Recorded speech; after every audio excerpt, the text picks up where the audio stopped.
Hey everyone, welcome back and Happy New Year to you all. This was the first pitch meeting of this year by Ryan George. If you are new here, please leave a like and subscribe. And once again, Happy New Year. Without wasting any of your time, let's start.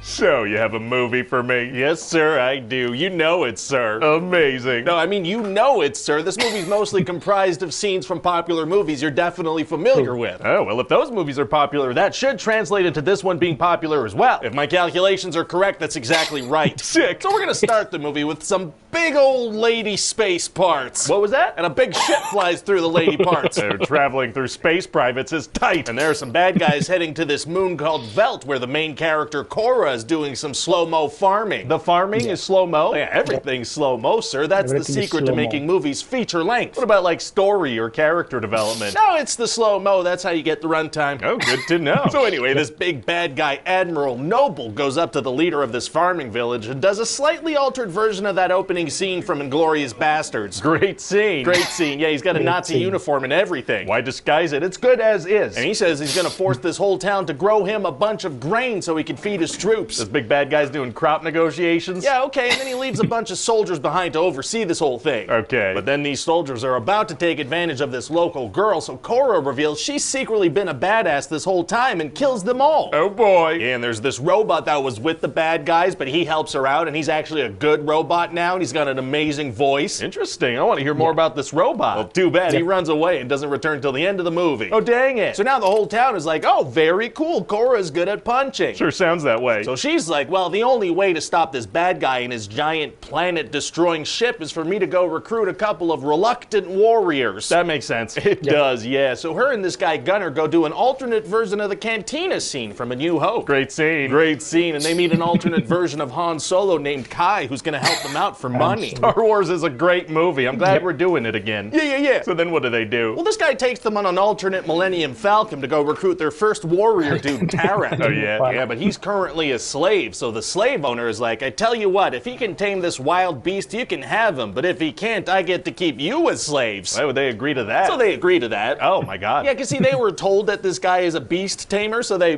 risk everything on that. Well, okay then. So then this guy's gonna do an alternate version of that hippogriff scene from Harry Potter. Great scene. Great scene, Great and then scene. Busty kills the slave owner and they take off. Very exciting. So on the next planet, they meet this other warrior, Nemesis, who has an alternate version of lightsabers. Great weapons. Great weapons. And so then she kills this big spider lady, and they all take off to the next planet. Wait, did they even ask her to join? I mean, probably off screen or something. I don't know. All right. So then they go recruit the next person. So just to be sure, this is like a montage you're describing, right? Oh, no. This is the movie. You sure? Because this just sounds like that one scene in every heist movie where they like Yeah. get the team together. Yeah, but with In slow every motion, heist we will meet our runtime target. Okay. So they go see this General Titus guy who is dirty, but then showers and joins them. So is it going to be like fun banter between all the members of this growing team? No. Oh. Yeah, no, once you're on the team, you stand quietly in the background as others are recruited. Gotcha. So next they go recruit this guy, Darian Bloodaxe, and he has a sister, and they both run a rebellion or something. So he joins? He joins, and he brings a couple of people with him, and now it's time for the final fight. Wait, do we like learn stuff about people? Oh, yeah, we'll see at a Yeah. certain point, Cora's gonna tell her entire story to Gunner. See, it turns out she was like raised by the space Nazis, and she was one of their top people, but now she's good. She's not